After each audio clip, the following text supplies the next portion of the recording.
Praise the Lord, hallelujah. We have the letter of St. Paul to Colossians chapter 3 verse 23. Whatever your task may be, work as it with your all being. Do it for the Lord, not for men. Here's the reflection of St. Augustine. We do not cease praying so long as we continue to do good. The prayer of heart and of good deeds has more value than the prayer of the lips.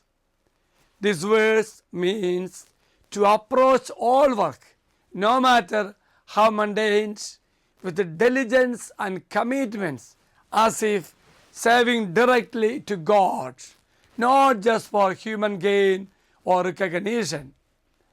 It emphasizes finding purpose and joy in one's labor, understanding that every task, when approached with the Christ-like attitude, honors God.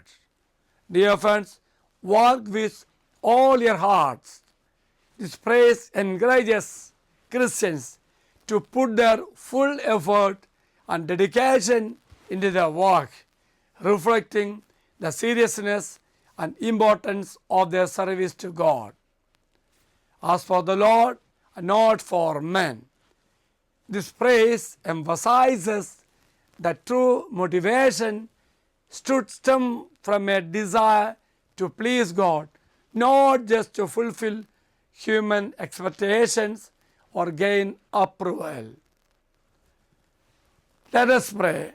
Dear God, move me to make a morning offering to you each day. Grant that all my deeds during the day may be devout continuation of my prayer begun in the morning. The Lord be with you. May Almighty God bless you. Father, Son, and the Holy Spirit.